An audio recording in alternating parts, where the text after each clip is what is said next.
मजबूत करने में आपने अपना योगदान दिया। मैं आप सबको भी इसके लिए बधाई देता हूं और धन्यवाद देता हूं। इसी तरीके से हम लोगों ने आगे बढ़ना है और 2024 में भी इससे और आगे बढ़ करके जाना है और आप सब कार्यकर्ताओं ने अथक प्रयास अपना जारी रखना है, ऐसा मैं आपसे निवेदन करना चाहता हूं। आपके राष्ट्रभक्ति को मैं सलाम करता हूं। आपके राष्ट्रभक्ति के साथ पार्टी के साथ खड़े होकर के कार्य को करने की मैं साधुवाद देता हूं और इसी प्रकार से हम सब लोगों ने आगे बढ़ना है और भारत को मोदी जी के नेतृत्व में यशस्वी बनाना है। इस काम को, इस लक्ष्य को लेकर हम चलेंगे। इन्हीं शब्दों के साथ बहुत बहुत धन्यवाद आप सब लोगों ने मिला।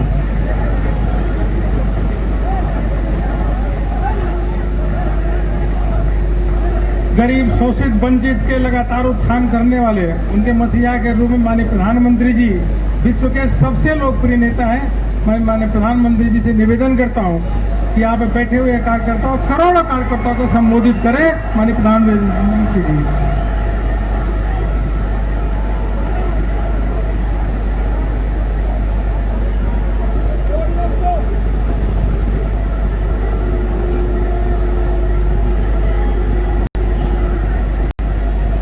भारत माता की, भारत माता की, भारत माता की। आज उत्साह का दिन है, उत्सव का दिन है। ये उत्सव भारत के लोकतंत्र के लिए है। मैं इन चुनावों में हिस्सा लेने वाले सभी मतदाताओं को बहुत बहुत बधाई देता हूं। उनके निर्णय के लिए मतदाताओं का आभार व्यक्त करता हूं। विशेष रूप से हमारी माताओं बहनों ने, हमारे युवाओं ने जिस प्रकार भारतीय जनता पार्टी को भरपूर समर्थन दिया है, वो अपने आप में बहुत बड़ा संदेश है। मुझे इस बात का भी संतोष है कि फर्स्ट टाइम वोटर्स ने बढ़ चढ़कर मतदान में हिस्सा लिया और भाजपा की जीत पक्की की।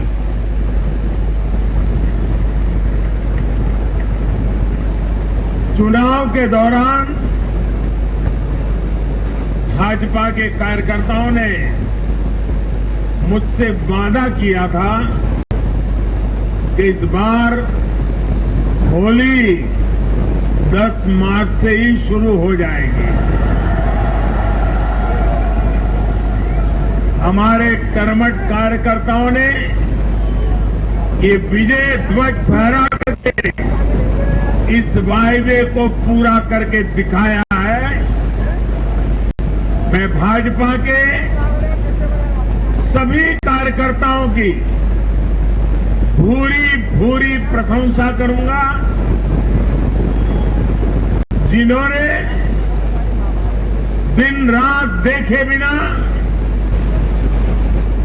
इन चुनावों में कड़ी मेहनत की। हमारे कार्यकर्ता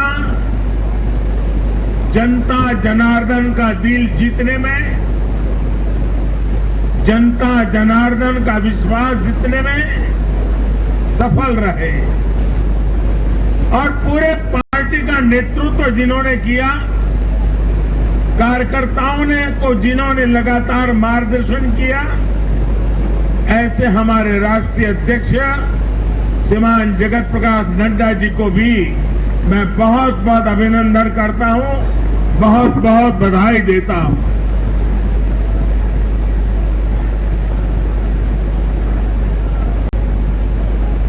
पार्टी के हर छोटे मोटे सभी कार्यकर्ताओं ने उनके अथक परिश्रम से आज एनडीए के लिए जीत का चौका लगाया है।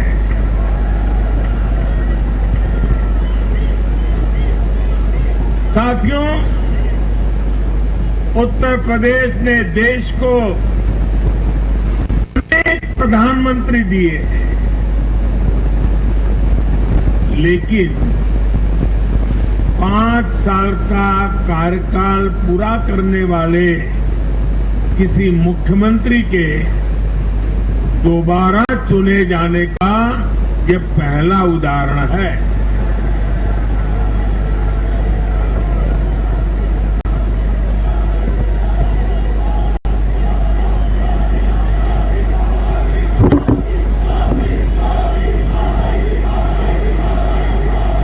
अभी नड्डा जी ने विस्तार से बताया, उत्तर प्रदेश में 37 साल बाद कोई सरकार लगातार दूसरी बार सत्ता में आई है। 3 राज्य यूपी, गोवा और मणिपुर में सरकार में होने के बावजूद बीजेपी के वोट शेयर में वृद्धि हुई है।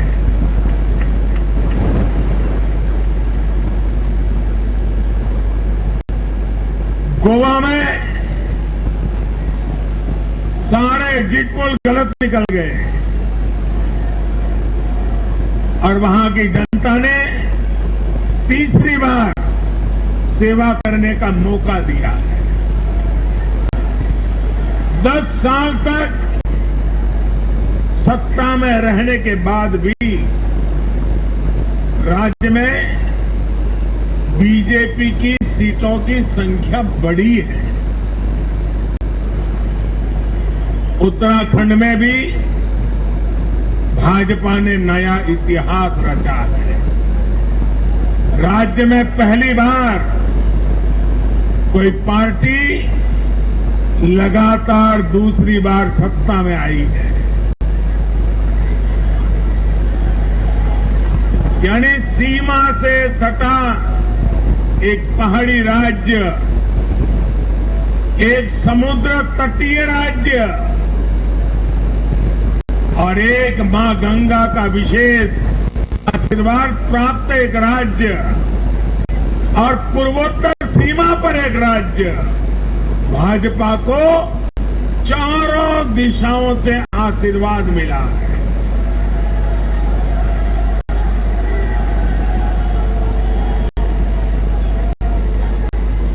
इन राज्यों की चुनौतियां भिन्न है,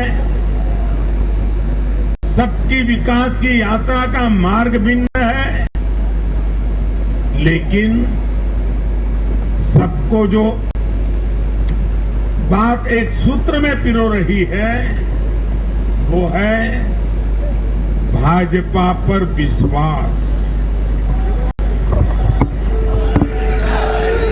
भाजपा की नीति, भाजपा की नीयत और भाजपा के निर्णयों पर अपार विश्वास।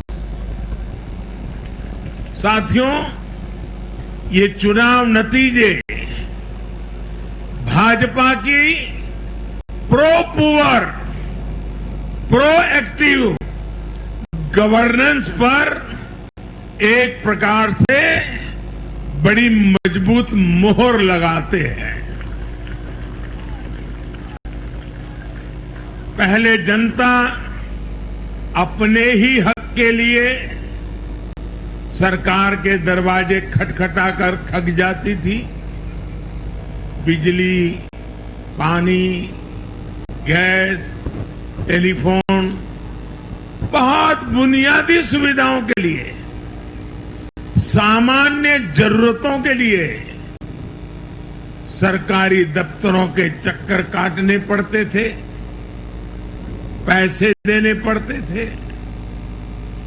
कुछ साधन संपन्न लोगों तक सुविधा पहुंचने के रास्ते अलग थे, पहुंच जाती थी, देश में गरीबों के नाम पर घोषणाएं बहुत हुई, योजनाएं भी बहुत बनी, लेकिन उस योजनाओं का जो हकदार था, जिस गरीब का उस पर हक था, उसके लिए ये हक उसको मिले बिना परेशानी को मिले, उसके लिए गुड गवर्नेंस, डिलीवरी, इसका बड़ा महत्व होता है। लेकिन भाजपा इस बात को समझती है, और मैं लंबे अरसे तक मुख्यमंत्री के नाते काम करके आया हूं, इसलिए मुझे पता है कि आखिरी इंसान की सुविधा के लिए कितनी मेहनत करनी चाहिए। बीते वर्षों में हमने गवर्नेंस डिलीवरी सिस्टम तो बेहतर किया ही, साथ साथ पूरी प्रक्रिया में पारदर्शिता भी लाए हैं। भाजपा गरीब को भरोसा देती है कि प्रत्येक गरीब तक सरकार ने निर्णय की हुई सुविधाएं जरूर पहुंचेगी, और मैं गरीब के घर तक उसका हक पहुंचाए बिना चैन से बैठने वाला इंसान नहीं।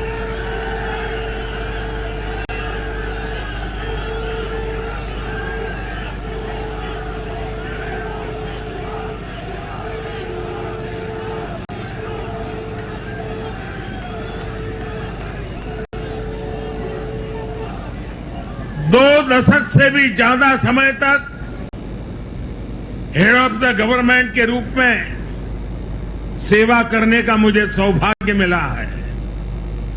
सरकार में कितनी दिक्कतें होती हैं, गवर्नेंस में कितनी दिक्कतें होती हैं, इसको भली भांति जानता हूं। उसके बावजूद भी मैंने एक ऐसी हिम्मत की है,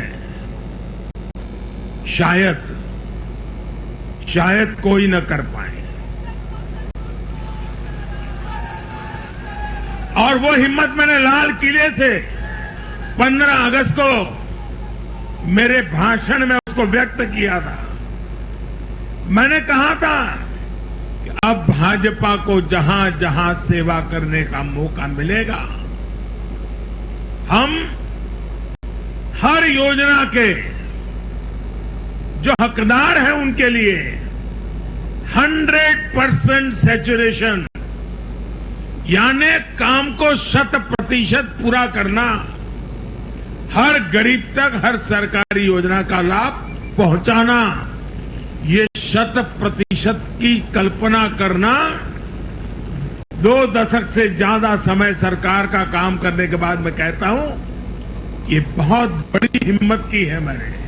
और ये हिम्मत मैंने इसलिए की है कि जब ईमानदारी होती है, नीयत साफ होती है, गरीबों के प्रति करुणा होती है,